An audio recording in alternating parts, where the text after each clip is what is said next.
क्या आपने कभी सोचा है कि जिस टोनी स्टार्क ने पूरी यूनिवर्स को बचाने के लिए अपनी जान दे दी, क्या वही चेहरा एक दिन दुनिया का सबसे बड़ा विलेन बन सकता है? एंड गेम में जब टोनी ने कहा था आई एम आयरन मैन, तब ऐसा लगा था जैसे एक युग खत्म हो गया हो। लेकिन अब मार्वल ने रॉबर्ट डाउनी जूनियर को डॉक्टर डूम के रूप में वापस लाकर पूरे फैंडम को हिलाकर रख दिया है। आज के इस वीडियो में हम समझेंगे आयरन मैन और डॉक्टर डूम के बीच उस अंधेरे कनेक्शन को, जिसे जानकर आपको लगेगा कि हीरो और विलन के बीच की लाइन कितनी पतली होती है। यह सिर्फ एक नए कैरेक्टर की एंट्री नहीं है, बल्कि एक ऐसे इंसान की कहानी है जो एक ही रास्ते पर दो अलग दिशाओं में जा सकता था।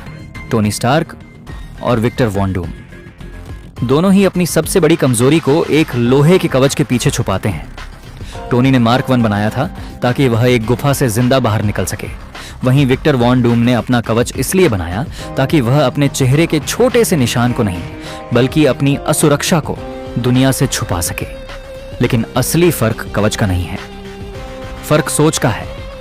टोनी स्टार्क की सोच थी दुनिया को बचाना है, लेकिन उसे पूरी तरह कंट्रोल में लिए बिना। वहीं डॉक्टर डूम की सोच है दुनिया को बचाना है, लेकिन उसके लिए दुनिया पर राज करना जरूरी है। टोनी स्टार्क का वह विजन, जिसमें वह पूरी दुनिया के चारों तरफ एक सूट ऑन आर्मर बनाना चाहता था, आज भी एक सवाल छोड़ जाता है। क्या वह सुरक्षा थी या धीरे धीरे कंट्रोल की शुरुआत? इसी सोच को डॉक्टर डूम और आगे ले जाता है, लेकिन वह रुकता नहीं है।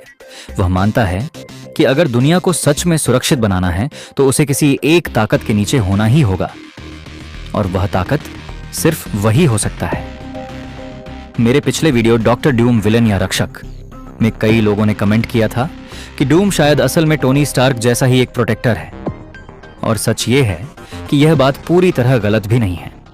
टोनी स्टार्क ने सोकोविया अकॉर्ड्स का समर्थन इसलिए किया क्योंकि उसे लगता था कि सुपर हीरोज पर कंट्रोल होना जरूरी है, वरना दुनिया और ज्यादा असुरक्षित हो जाएगी।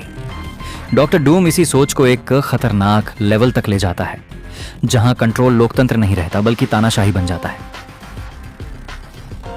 अगर आप ध्यान से देखें तो टोनी स्टार्क और डूम दोनों ही अपने अपने डर से चलते हैं। टोनी को डर था कि उसकी वजह से दुनिया खत्म हो सकती है।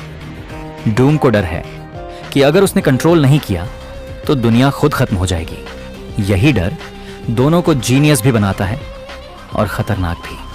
टेक्नोलॉजी के मामले में टोनी स्टार्क एक मास्टर जीनियस था, लेकिन डॉक्टर डूम सिर्फ टेक्नोलॉजी तक सीमित नहीं है, वह विज्ञान के साथ साथ काला जादू भी जानता है। जहां टोनी ने नैनोटेक का इस्तेमाल अपनी टीम और पूरी दुनिया को बचाने के लिए किया, वहीं डूम उसी तरह की शक्ति को रियलिटी को मोड़ने और अपने हिसाब से बदलने के लिए इस्तेमाल करता है। और अब जब रॉबर्ट डाउनी जूनियर का डॉक्टर डूम के रूप में लौटना दिखाया गया है, तो फैंस के बीच यह थ्योरी और मजबूत हो जाती है कि कहीं यह सिर्फ एक किरदार नहीं, बल्कि एक वैकल्पिक सच्चाई तो नहीं, मल्टीवर्स में कुछ भी संभव है।